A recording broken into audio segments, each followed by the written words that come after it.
Raul Mikhail Ivanov. Bem, caros amigos, eis-me extremamente contente por reencontrá-los de novo. Eu lhes desejo a boa-vinda e eu me desejo, pela mesma ocasião, a boa-vinda.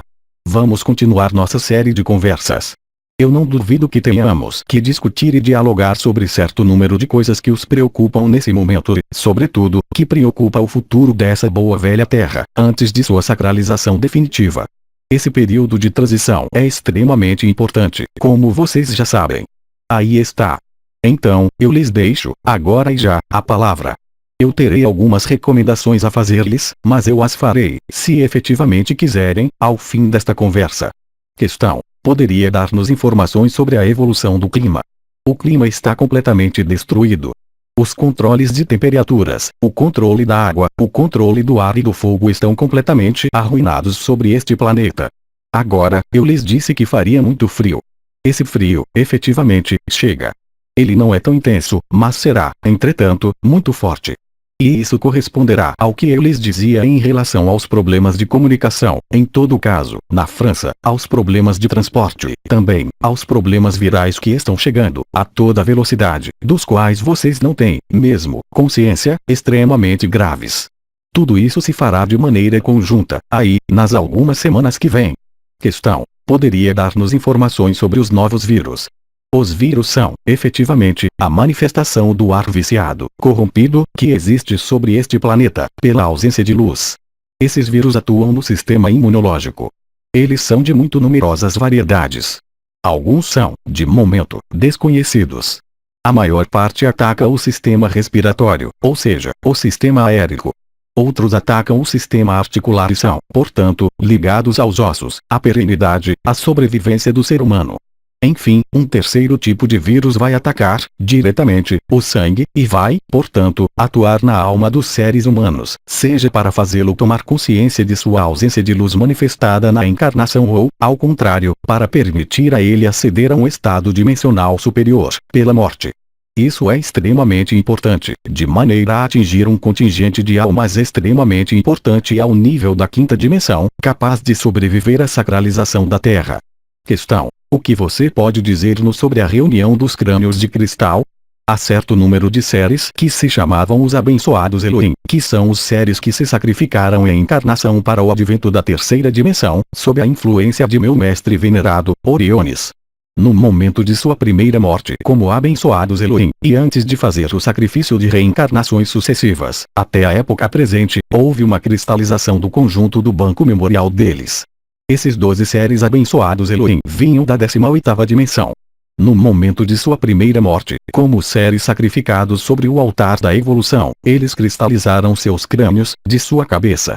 É o que vocês chamam os crânios de cristal que, absolutamente, não tem uma origem humana, mas espiritual, que é a concretização da luz ao nível mais denso.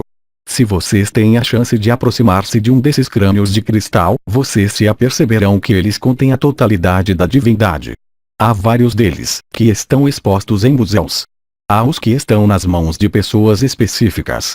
Entretanto, esses crânios de cristal, pelo juramento que foi feito quando da criação de Atlântida, os 12 Elohim, mesmo se alguns deles perderam-se no caminho, restam alguns, deviam estar reunidos no mesmo momento em que houve o que se chamou a criação da terceira dimensão, por intermédio da intercessão de Oriones. Do mesmo modo, exatamente antes da sacralização do planeta e antes da subida à quinta dimensão, os crânios devem ser reunidos. Eles o serão. E, naquele momento, a energia será reunificada e permitirá o salto quântico de energia da Terra da terceira à quinta dimensão. Aí está o papel dos crânios de cristal hoje. Independentemente de ser um banco memorial extremamente importante, contém a história dos abençoados Elohim, portanto, a história dos planos dos mais altos. Questão: o que é do 13º crânio de cristal? O 13º crânio de cristal é um crânio que foi materializado sem sacrifício de encarnação por Oriones. Esse 13º crânio de cristal existe, mas ele não tem necessidade de ser reunido. Era o marcador do acesso à terceira dimensão, assim como o cristal azul, que foi aportado pelos abençoados Elohim, encontra-se, ainda, obviamente, na superfície da Terra. E, no momento da sacralização, ele deverá descer ao intraterra, a fim de ativar as matrizes. Mas, se efetivamente quiserem, voltaremos a falar disso em outro momento. É muito complexo. Questão: poderia dar-nos preconizações sobre a maneira de fazer o vazio? A primeira, que é a mais rápida, é dar-se uma dezena de tapas, para parar de pensar. Agora, se quer um método um pouco mais suave, basta estar centrado no instante. Estar centrado no instante quer dizer que, no instante, não há pensamento. Se há um pensamento, é que você foge do instante, caro amigo. Isso quer dizer que, estar no instante, é fazer abstração de todo pensamento que se refira ao passado, que se refira ao futuro, que se refira, mesmo, à profecia. Estar, si mesmo, no instante. Reencontrar o próprio alinhamento. Isso necessita de fazer calar todos os pensamentos. Obviamente, se você encara isso como uma técnica, há, já, pensamentos. A ausência de pensamento corresponde a um processo de neutralidade benevolente, de alinhamento com sua fonte. Não há técnica na qual se deva fazer isso ou aquilo, e isso porque se estaria, ainda, no processo mental do pensamento. Assim que um pensamento chega, é preciso expulsá-lo. Observar os pensamentos que chegam. Ser como a superfície de um lago, que observaria uma folha que vem pousar. Estar consciente da folha que pousa, ou seja, estar consciente do pensamento que chega, e rejeitar esse pensamento. Você se aperceberá, finalmente, que não é você que pensa, mas que você é manipulado por seus próprios pensamentos, que não são os seus. Quando você conseguir fazer o vazio suficientemente longo tempo, digamos, alguns minutos, mas depois de dezenas de minutos, você se aperceberá, naquele momento, que seu espírito está livre, totalmente, para ir onde ele quiser, não para pensar, mas para ver, para ter acesso à fonte de conhecimento final da profecia. E, naquele momento, parando o tempo no presente, você poderá beneficiar-se de uma visão que vocês chamam de uma visão, eu creio, etérea, holotrópica, que permite ver as 3 dimensões do tempo. Isso é extremamente importante. Mas a primeira coisa a fazer é parar de pensar. Não há técnica para isso. Basta, simplesmente, observar os pensamentos que chegam e rejeitá-los para longe. É tudo o que há a fazer, até o momento em que não haverá mais pensamentos e a superfície do lago estará perfeitamente plana, não agitada pelo vento, agitada por nada, completamente. Questão: os ensinamentos atuais sobre as almas irmãs gêmeas são confiáveis? Eles são confiáveis, mas tudo o que eu posso dizer, simplesmente, é que vocês sobrecarregam o espírito com coisas que não têm importância alguma. O importante é sua alma, sua mestria, sua realização. Não vão procurar, ao nível da alma, contratos e relações extremamente potentes, que vão, ainda mais, entravá-los na terceira. Essas realidades são completamente verdadeiras, elas existem, mas não é o caminho, nem o trabalho que lhes é solicitado hoje.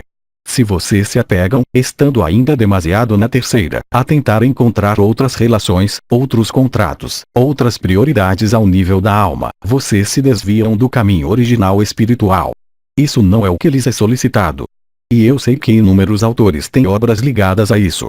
Efetivamente, é algo que faz vender, é algo que pode parecer importante ao nível espiritual.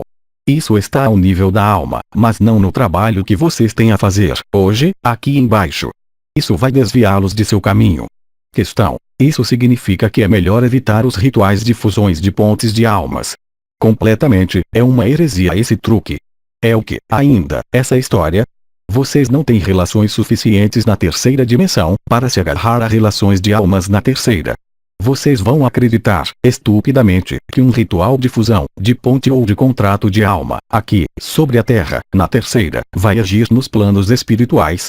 Vocês vão criar coisas que não têm sentido, que vão contra a evolução à quinta dimensão. Há, aí, uma grande armadilha que se formou. Não é porque se dá uma informação, que é real, que vocês devam, imediatamente, tomá-la, para fazer algo na terceira. Contentem-se em receber informações que são reais. É dado a título informativo. Não é dado a título transformador e, ainda menos, como um ritual e um processo que vai prendê-los, ainda mais, na terceira dimensão. Esse trabalho de aqui e agora consiste em fazer abstração de seu passado, quer ele seja kármico, relacional, familiar, fazer abstração de toda a antecipação no futuro, de projeções no futuro, mas estar, totalmente, alinhado a si mesmo, no instante presente. Estar presente no instante é algo de essencial.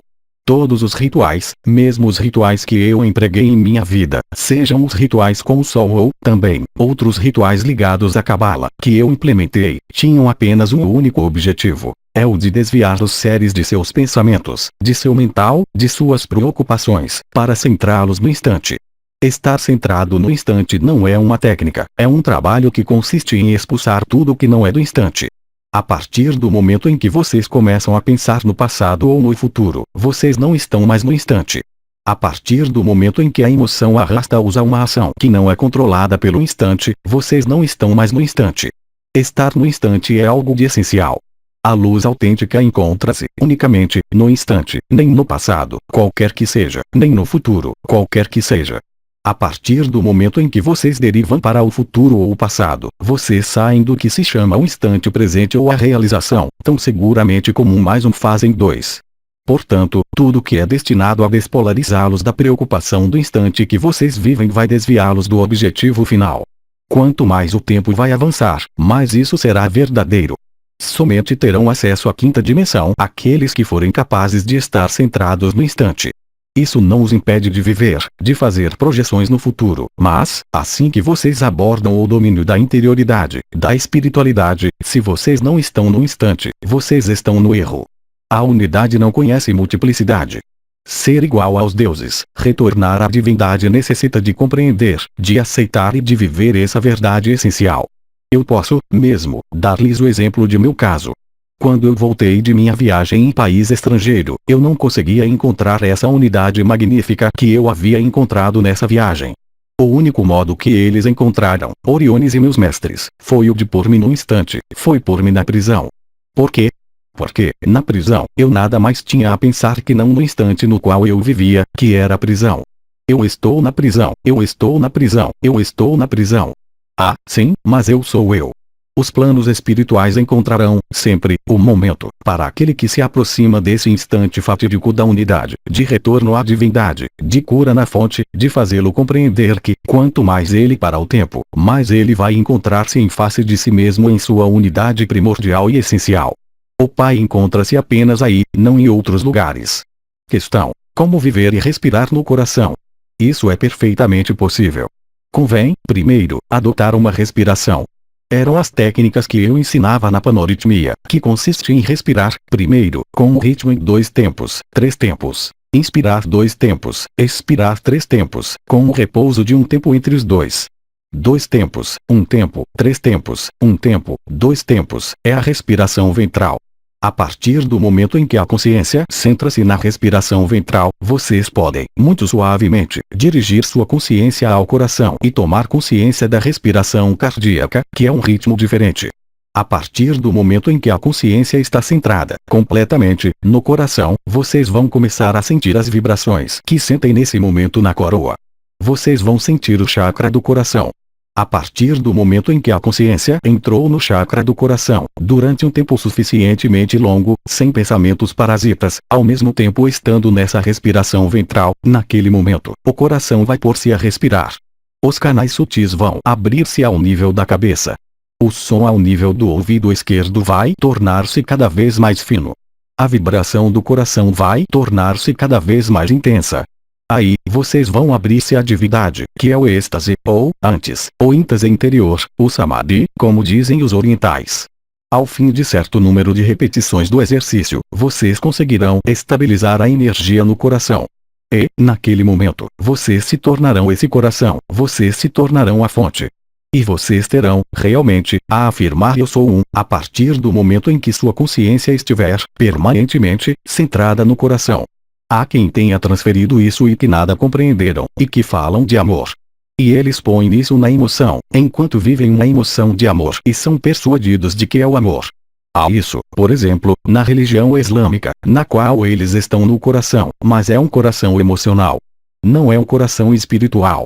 E há os que vivem isso no coração relacional, físico, na relação sexual. Não é um coração, é o coração físico. E há os que vivem isso no plano mental. Não é um coração, é a divisão de 3 corações. Agora, a fusão dos 3 corações permite a integração da dimensão divina. Aí, naquele momento, quando vocês respiram pelo coração toda a sua vida, quando eu digo toda a sua vida é quando vocês conseguem ter-se, no espaço de 40 dias, é extremamente preciso, nesse estado, naquele momento, vocês se tornam Deus, vocês mesmos. É um trabalho que lhes é engajado a fazer. é o trabalho essencial. É isso encontrar a unidade, e nada mais.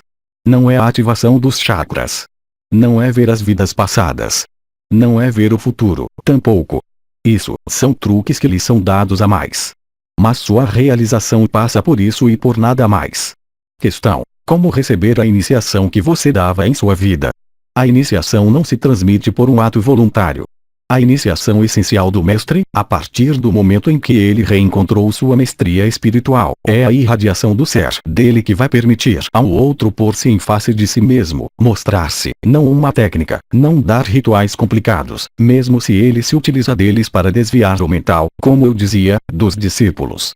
O papel do mestre é pôr o discípulo em face dele mesmo, ou seja, o exemplo do mestre não é um exemplo verbal, mas é, simplesmente, o exemplo daquele que se colocou no coração, que conseguiu estabilizar, durante 40 dias, a energia do coração. Naquele momento, o discípulo que vem não tem necessidade nem de discursos, nem de rituais, nem de processos de adoração. Há um processo de ressonância, que se implementa, que permite ao discípulo receber, inconscientemente, eu diria, sem vontade própria do mestre, essa dimensão do coração, provar, ainda que apenas um segundo, o que é esse estado de graça, de maneira que, após, ele possa, ele mesmo, empreender o próprio trabalho de graça, permanentemente. Aí está a iniciação. Todo o resto é apenas blá blá blá e charlatanice. Enquanto vocês esperarem encontrar uma solução para sua divindade no exterior de si, vocês estão no erro. Quando Cristo, nosso grande mestre, de todos, dizia eu sou o caminho, a verdade e a vida, ninguém pode penetrar o reino dos céus se não volta a tornar-se como uma criança, ninguém pode penetrar o reino dos céus se não passa por mim, não como ser, mas como luz dele, ou seja, imitando-o. O que foi mal compreendido pela Igreja Católica, é claro. Imitar Cristo, há um que compreendeu isso, no tempo antigo, era São Francisco de Assis. Houve outros, depois. Há outros que conseguiram, também, mas por vias desviadas, completamente, eu diria, completamente absurdas, completamente ridículas. É isso que os induz a erro, há milhares de anos, enquanto vocês tinham sob seu nariz a solução. A solução é seu corpo, é sua interioridade, é você. Não são os mestres, não são os modelos, não são as religiões. Tudo isso são tolices, besteiras monumentais. Questão: por que se pode viver, no modo emocional, a presença de Cristo? Porque, para todos os seres que reencontraram, em suas vidas passadas, ou na era da época de Cristo ou em outras vidas, a energia espiritual de Cristo, isso faz como um reconhecimento, uma reconexão que provoca uma emoção do coração. Mas por que vocês consideram, ainda, Cristo como um modelo exterior? É preciso matar o modelo para tornar-se ele mesmo. É preciso apropriar-se dele. É preciso imitar, tornar-se ele. E não considerá-lo como um personagem exterior, mesmo se foi real. Cristo mostrou-nos o caminho e a vida que vocês deviam imitar, tomar, para tornar-se como ele, para tornar-se seu próprio filho, seu próprio Salvador. Mas toda reconexão com a energia histórica de Jesus ou de Maria ou de outros personagens, se vocês estiveram, a um dado momento em suas vidas passadas, extremamente ligados, vai desencadear essa emoção do coração. Mas isso, como você diz, é a emoção do coração, é o coração emocional. Não é o coração espiritual. É uma premissa do coração espiritual. Mas isso não é o coração espiritual, o Samadhi. A partir do momento em que vocês ativam sua interioridade, vocês se tornam vocês mesmos, vocês entram na mestria, vocês irradiam, permanentemente, a divindade, mas vocês não têm a emoção da divindade. Vocês são a totalidade da divindade. Vocês fundiram, lembrem-se, as 3 dimensões do coração, para chegar ao coração espiritual, para aceder ao 4º coração, que é um coração espiritual. E no coração espiritual não há lugar para outra coisa que não o Pai, nem emoção, nem mental, nem atração pelo corpo físico, pela materialidade, pela sexualidade. Há atração pelo que vocês são, ou seja, um ser divino e único. Portanto, a emoção espiritual ligada ao reencontro com Jesus, mesmo se isso se traduz ao nível do coração, é um marcador do caminho, mas não é o caminho. Pode-se ficar milhares de anos a viver a emoção do coração ligada a Jesus ou a Buda ou ao que se quiser, sem, contudo, estar, si mesmo, no coração. Finalmente, eu lhes disse, no preâmbulo, que eu gostaria de dar-lhes, ao final, o que eu tinha a dizer-lhes como informações, em especial sobre esse caminho extremamente importante em relação à via do coração. Eu lhes falo, frequentemente, do exterior. Não é uma razão para deslocarem-se em relação ao seu centro. É para ajudá-los, ainda mais facilmente, a contatar seu centro. Não se esqueçam de que a raça humana, daqui a muito pouco tempo, não terá mais qualquer lugar para onde voltar-se, sobretudo, não para o Estado, sobretudo, não para o dinheiro, mas, unicamente, para ela mesma. E aqueles que forem incapazes de fazer esse retorno ao centro, esse retorno a eles mesmos, estarão no mau caminho. Eu os engajo, vocês, que têm a chance de estar a par, a fazer esse caminho de retorno para si mesmos o mais cedo possível. Aí está o essencial do que eu tinha a dizer-lhes. Agora, eu lhes aporto toda a minha bênção e todo o meu amor. Eu estou entre vocês, cada vez mais presente, cada vez mais potente. Não se esqueçam de que eu mesmo sou apenas o intermediário em relação à energia que vem, que é a energia de Maria, em relação ao trabalho no coração. Eu posso apenas dar-lhes indicações verbais, palavras que vão ajudá-los a ir para esse centro. E que Maria vem oficiar, diretamente, na fusão dos três corações para permitir-lhes aceder ao verdadeiro coração, que não é a soma e a resultante dos três primeiros, mas que é, efetivamente, algo de profundamente diferente. Não se esqueçam disso. Agora, eu lhes aporto toda a minha bênção e eu lhes desejo uma boa estrada. E eu lhes digo até muito em breve, com todo o meu amor. Obrigado a vocês. Aos Três Dimensões, 26 de fevereiro de 2006. Versão para o português, CLAG. Mensagem atemporal.